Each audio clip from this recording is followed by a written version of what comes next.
Hello again, Year 5, and welcome to week 4.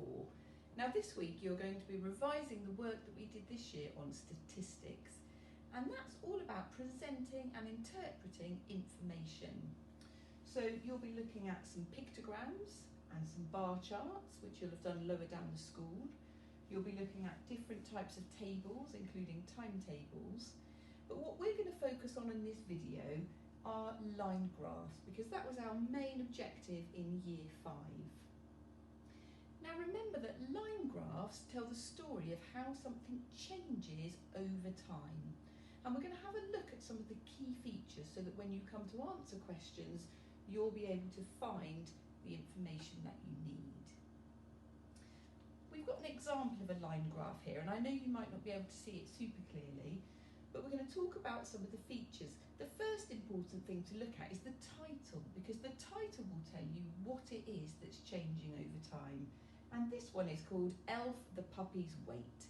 So this line graph shows us how the weight of Elf the puppy changes over time.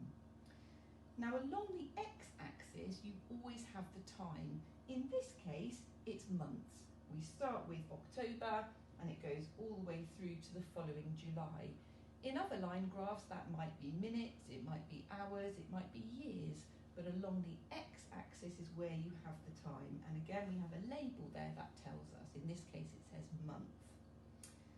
And then up the side we have our values. In this case it's weight in kilograms. It's important to look at that unit. And so what this tells us is how Elf the puppy's weight changed each month. And there are two ways of interpreting it. We can look for a specific piece of information. If I want to know, for example, what the puppy's weight was in February, I find February, I go up the line, and I can look across and see that the puppy weighed 4 kilograms in February. I could answer a question such as, what was the highest value for the weight of the puppy? And I can see clearly that that's here, that was 8 kilograms.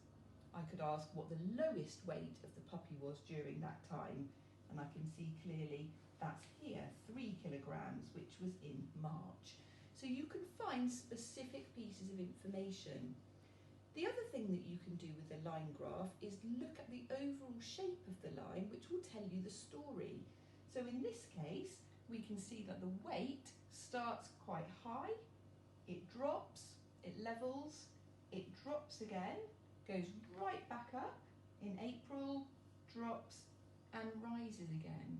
So a line graph gives us specific information, or by looking at the shape of it, we can see kind of the story of what happens. Now I want to remind you of a particular type of line graph that we looked at called a travel graph. Now it shares many of the same features, so we need to look at the title. The title of this one is Afternoon Walk. And again, the time goes along the x-axis. And in this case, our time starts at 4 p.m.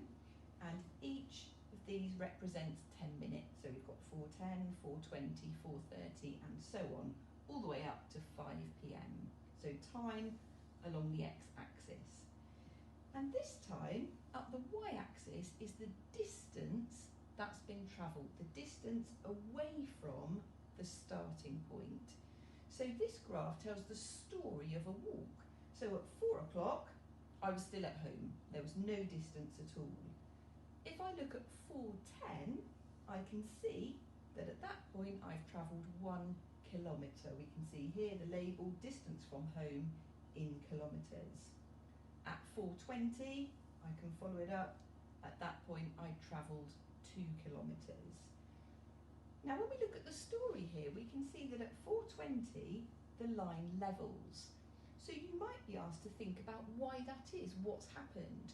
Because at that point, 10 minutes has gone by, but I've got no further away from home. Perhaps I've stopped to chat to somebody for 10 minutes. Perhaps I stopped for a rest, or had a stitch, or perhaps I wanted a drink.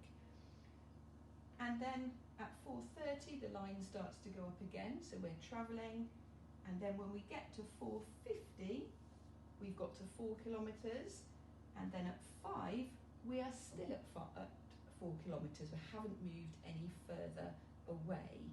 So it's still a line graph, but it's a very particular type, and you might come across these. Along the bottom you've got the time moving on, and up the side you've got the distance away. And this kind of question is often used to get you to think about that shape. What's happened? At this point I stopped moving for 10 minutes. Why might that be? At this point I stopped moving. Maybe I've got to my destination and I didn't need to travel any further.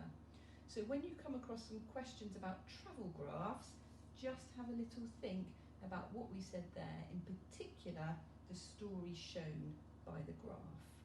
So good luck with all your work this week on statistics. I look forward to hearing how you've got on.